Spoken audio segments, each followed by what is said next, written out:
在中國，又有一部《西遊記》火了。小時候，我們最喜歡的是孫悟空。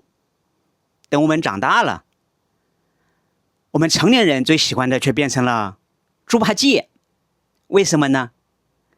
今天我們聊一聊成年人世界裡面的《西遊記》。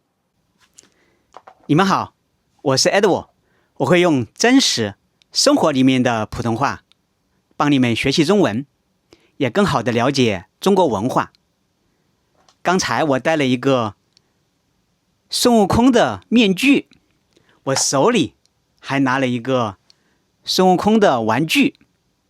我們家裡孫悟空的玩具比較多，因為小朋友們都非常喜歡《西遊記》，尤其喜歡本領高強的孫悟空。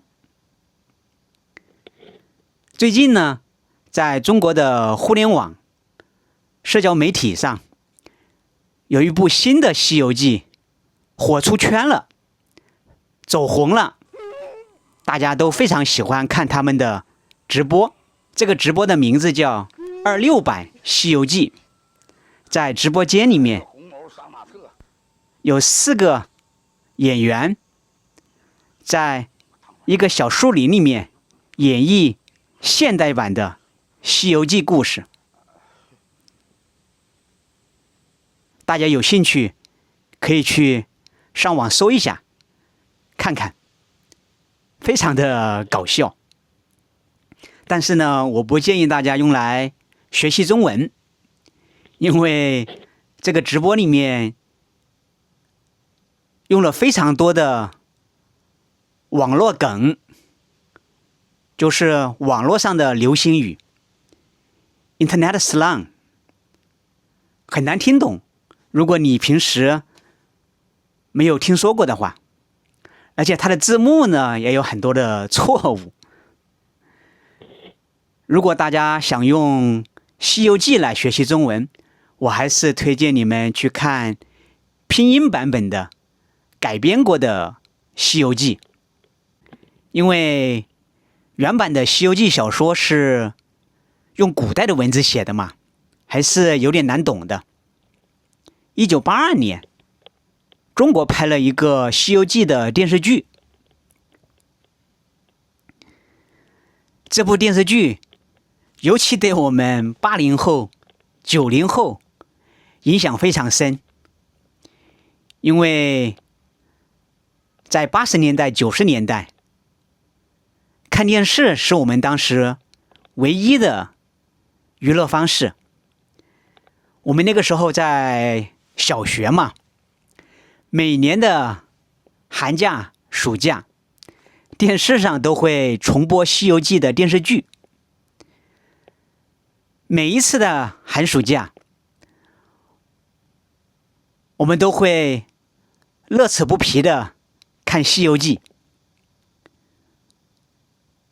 非常喜歡，從來沒有厭煩過。我估計我總共看了不下10遍的《西遊記》，這部電視劇也因此深深的改變了我們現代中國人的一些生活方式。前段時間我不是拍了一個關於打卡的節目嗎？我聊到了孫悟空是怎麼影響我們中國的打卡文化的。大家有興趣可以點這個鏈接。最近我還拍了一個關於中國戶口的節目，也說到中國的戶口其實就像孫悟空頭上的緊箍圈。你們有看過《西遊記》嗎？其實現在還有很多的《西遊記》的電影，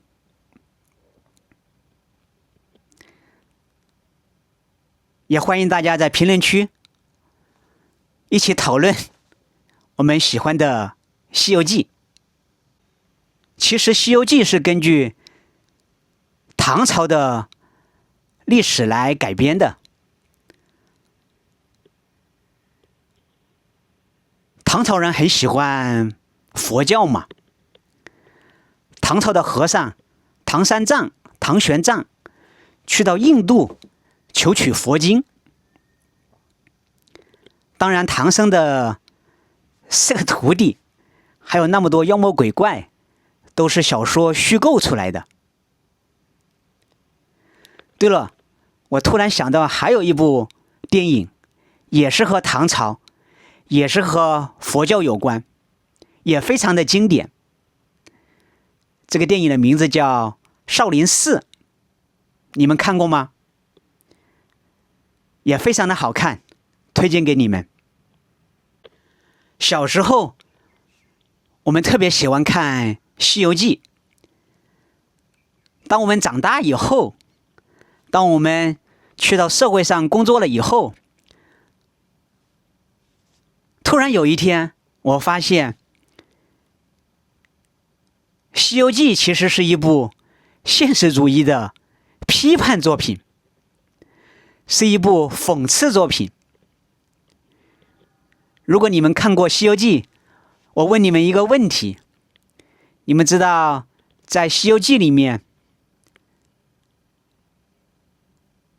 師徒4人一共打死了幾個妖怪嗎？遇到了无數的妖怪，我們打死了又有幾個？屈指可數，5根手指頭都用不完。你们知道為什麼嗎？因為在《西遊記》裡面，大部分的妖魔鬼怪都是天上神仙們的親戚、朋友或者手下，就是他們的員工。那些妖魔鬼怪和天上的神仙們都是有關係的，他們都是關係戶。而且在《西遊記》的最後一集，師徒4人去取真經的時候，那2個管理員還要找他們要報酬，要好處費，是不是挺荒誕、挺諷刺的？現在在中國的職場上，年輕人們經常在一起討論，最喜歡《西遊記》裡面的哪個人物？如果是小朋友，普遍大家都喜歡孫悟空。可是在成年人的世界裡面，在職場裡面，大家卻更喜歡豬八戒。豬八戒雖然好吃懶做，還好色，喜歡漂亮的女孩子，但是他卻能提供很多的情緒價值，他自己也很開心，也讓別人很開心。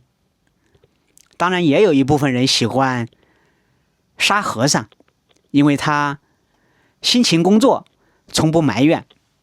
當然也有一部分人跟小孩子一樣喜歡孫悟空。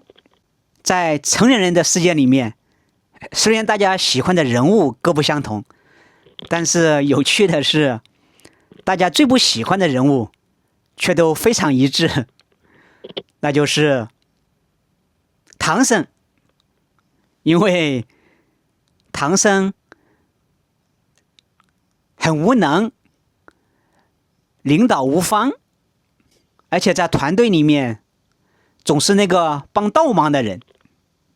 你們認同嗎？你們喜歡《西遊記》裡面的哪個人物，哪個角色？我又拿了一根金箍棒，你們喜歡嗎？視頻的最後再給你們分享一個有趣的名字。你們知道豬八戒在《西遊記》裡面還有另外一個稱呼嗎？沙和尚管孫悟空叫大師兄，他管豬八戒叫二師兄。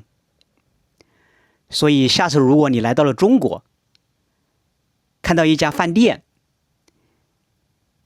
飯店的名字裡面有二師兄3個字，那他肯定說的就是豬了。比如說二師兄的燒烤。好了，今天我們就聊到這裡，希望你們喜歡這期《西遊記》的節目，也感謝你們看到這裡。如果你是第一次看我的節目，也歡迎你們點關注，非常感謝。我們下次再見嘍，拜拜。